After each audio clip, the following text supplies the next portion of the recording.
Do this. What? Can't do that. I can. Watch. All tricep. All Look. tricep. Look. Look at that. Look at that. Look at that forearm. No, look at that. Look at that finger. Don't look show at me your now. Show me your now. No, we're good. Okay.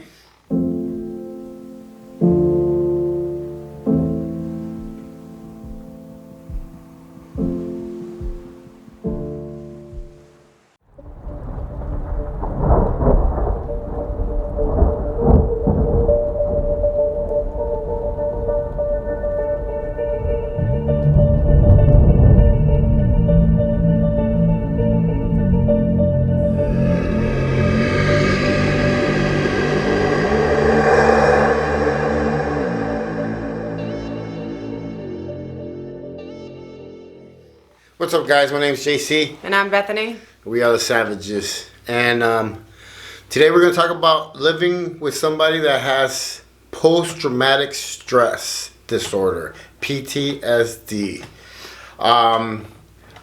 PTSD can happen to anybody. Actually, 3.5% of U.S. adults actually suffer from it. If you experience any dramatic event, like say a car crash, firefighters get to a place and they're burning, and all that could cause PTSD. Like everybody could suffer from it, from police officers to soldiers to, gang members, sexual abuse. I mean, you name it. And we both, live with it. I mean, we both have it, and it's different. It's different because if you have it over sexual abuse, then it's a different PTSD that has to do a little bit more with your body yourself than if you experience guys getting their limbs chopped off or somebody burning, stuff like that. So it's a combination when people have multiple ones, because now they have multiple triggers. Mm-hmm. And they say that women are more likely to suffer from PTSD than men, or twice as likely.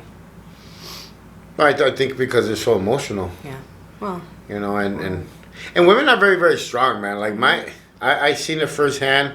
Like the amount of abuse and just worry and just everything that my mom went through. And she's still she's functioning, I don't know what's going on in her head or anything, but she's functioning. But you have to admire that that power, I guess, that wanting to live and just we're very strong. Human beings are very, very strong mentally. Mm-hmm. We are, and we are going to share today some of the reasons why me and Bethany have PTSD, and pretty much just we want to help. We want to help couples like us. We want couples like us to succeed, because couples like us don't make it. Mm-hmm. Don't make it because we both have baggage that we bring into this relationship, and sometimes it's not strong enough to resist the explosion of everything, And we want to try and help as many people as we can to be happy and live happy with your best friend. I mean, I'm a firm believer in what we're doing, because I never had this, never, and I would never want to give it up. I'll do what I have to do to get better. So I suffer from sexual trauma when I was 14 years old. I'll make a video on my trauma and the things that happened and actually what I went through.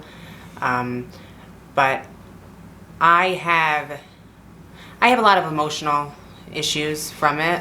I think I use sex for, I don't know, pain. When I'm in pain, I actually like to have sex, and that's from my sexual trauma.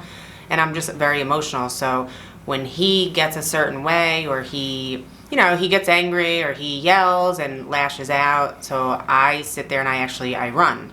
That's my way of coping with it, or not knowing what to do because of the things that I went through when I was 14 years old. So it's hard for me to go through something like that, or for someone to get the way that, you know, people get sometimes. So I kind of react in a emotional way, I guess. But we've learned to deal with it, and she's doing a lot better now where she actually talks about what's wrong. Yeah, I have no communication. Well, I have now. Before You're I getting had better. no- That's what I'm saying. Like Yeah. the other day, like the moment that you had with your daughter is like it's big. You don't see it like that, but I right away thought about it. It's a huge moment because it's a stepping stone that you've been waiting to do for years. Yeah, because it's hard for me to express my feelings, you know, and it has a lot to do with that. Anything that triggers, I have a lot of trigger points that I'm not even aware of myself. And then once I realize it, even just watching something on TV, you know, will trigger something inside of me where I start breathing heavy. I start to, you know, shake my leg. I start to get a certain way, sweating.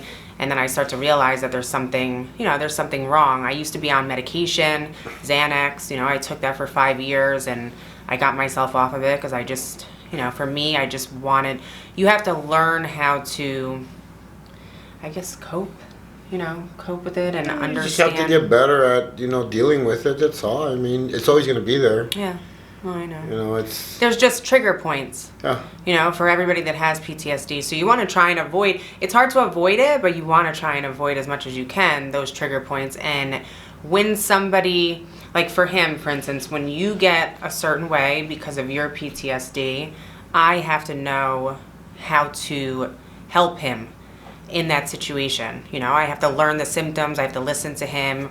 It's almost like creating a safety or I mean, assurance. she even knows my eyes, like how my eyes look different sometimes, you know. So you learn each other's. This is the thing. You learn each other's defects. Should I say defects? Defects. Because you're gonna love your partner regardless, with the good and the bad, and that's the thing is that I always tell people if the good outweighs the bad, then you know you're doing all right. But if it's the other way around, then yeah. But that's the thing is that if she's the one, you're gonna have to do the work. If you want her to be the one, or if she wants him to be the one, you're both gonna have to do the work, and you're both gonna have battle scars. You're both gonna go through it. It's gonna be days where you cry. It's gonna be days where you laugh. But at the end of the day, you'll see how beautiful that person really is. Yeah, and there's, I mean, for you, you have sexual trauma as well. So we both do, but we both actually have different triggers. So for me, what you would think would be a good thing could actually be a bad thing. So for me, I like to have sex a lot. I'm a sexual person. So for somebody being in a relationship, like for you, you could think, okay, well, all you do, you know, you want to have sex all the time. So what's going to happen, like, if I'm not around, you know, like, well, you'll think, are you going to cheat or are you going to do something because all you want to do is have sex all the time or whatever. And then for you, if I'm walking by him and I happen to touch him in a certain way that I'm thinking is just a sexual way and we're together and so it's not a big deal, actually triggers you in a negative way. Yeah, I mean, the thing, that's what I was trying to explain is that everybody's going to be different in their trauma, and mine is more like that. When you catch me like off guard and you're touching me in my I guess private areas, I get scared because of, you know, what happened to me, and sometimes that scare comes back with anger. Because then I remember, but it all happens in a matter of seconds. Like, I mean, you witnessed it. I mean, it just happened to us. We were actually, like, we were fine. We were laughing. We got off the couch, and we walked over to the fridge, and I was behind her. And she turned around and went to grab my penis and pull on it. But she was, like, joking around with it. And I smacked her hand off of it, and I got really mad. And me, you know, not that I'm like, because the thing is, it's not like I'm the type to like run away from things, but that triggered me and I ran away, you know, and I ran up the stairs and I went in the room and I was so upset. And I took that as a rejection. You know, I took it like, why doesn't he want me to touch him? Like, I'm touching him in a sexual way. Nobody should get mad at their partner for touching them in a sexual way. You know, and then he had to come up the stairs and try to talk to me. And it was, in the beginning, you know, the way you react to each other, especially when both are having a reaction. There's both triggers there. It's hard, you know, to deal with it at the same time. At least when one's happening, you know, you can help the other one. But if that happens, you have to nip it in the butt really quick. And I don't care how much pride or whatever, you need to put all that shit to the side and just talk and say why that triggered you, why that happened, just why, you know. She didn't realize the severity of the molestation and the rapes that happened to me with, you know, my uncle. So she didn't realize it till I explained to her like the certain things that, and I have sexually, I have a lot of triggers. My chest. I mean, my ass. I have a lot of trauma, sexual. But at the same time, he tortured us, or tortured me. And you know, if you guys remember when you guys are kids and you guys touch cold water, how it scares you. You know, as little kids, he used to fill the bathtub up with cold water and ice, and that's how he would punish me. He would submerge me in it and pull me out, submerge me in it and pull me out. And this caused, you know, later in the future, I didn't realize it, but to this day, I don't know how to swim. I'm terrified of water, you know, so that caused an effect. I don't do lakes, I don't do pools, I don't do none of that shit. I just don't do it. And these are effects that you're gonna have for the rest of your life. So you just have to learn how to deal with them and be better at recognizing them. And that's what we have done. We've actually learned to recognize each other's just triggers, you know, flaws, whatever you want to call it, man. It doesn't matter. Like, people don't realize that people have like characters. That's how they are. Like, I hate when people say, well, you know, that guy is an asshole because he's on steroids or whatever. And it's like, no, motherfucker, he was an asshole before he even got on, and now he's an asshole on steroids. So it's like, that's your character. That's how you are, and that's who you are, and that's it, point blank. I mean, I know that I'm an asshole, but at the same time, I'm very sweet. I'm very thoughtful. I care about others and stuff like that, and I will do something for somebody else. But am I an asshole? Yeah, because I like to, I don't know, stand up for myself. I like to talk shit, and I like to, you know, just say it how it is. And I think that's why me and Bethany get along, because we actually see eye to eye on that stuff. And, you know, well, even with our isolation, you know, we both have we both don't like to go out that much. You know, and there's people that like to go out all the time, and it's not that we don't go anywhere, it's just that we don't like to be around people. That's what it is. Yeah, no. I mean, let's be real. I don't. But the reason for that has to do with the PTSD. It has to do with things that happen, and you just don't know how to be almost around. It's not you don't know. It's that you choose because you're kind of like over it. Yeah. You're like you're. But done. I'm okay with it too. You know, like there's people that aren't. I'm okay with, you know, just being with you and not. I'm good. Me too. I like being home.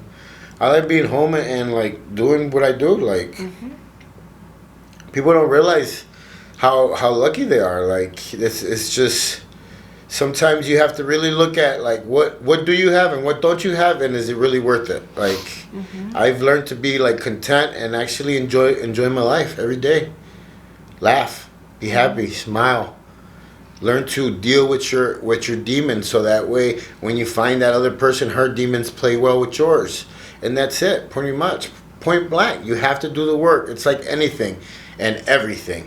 Whether it's the gym, life, sex, it doesn't matter. You have to work and create something. If not, then you're just going through the fucking motions. Yeah, and don't, you know, for me, the biggest thing that I tell him is when I have a moment or I go through something, you know, to understand and to not take it in such a negative way or to react, you know, in a way as if we're getting into an argument or if we're fighting. It's more that I just need time, you know, to handle it and get over it, and then that's it.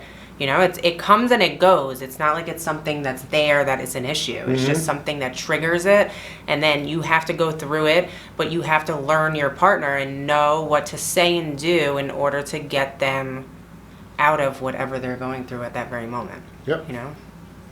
But at the end of the day, guys, we're not doctors. No. We just give our advice. We're giving the advice that works for us. Yep.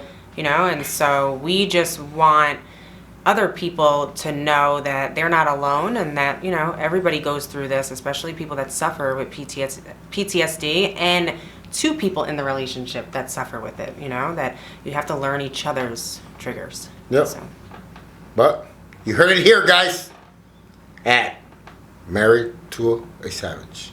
My name is JC. And I'm Bethany. We are the Savages.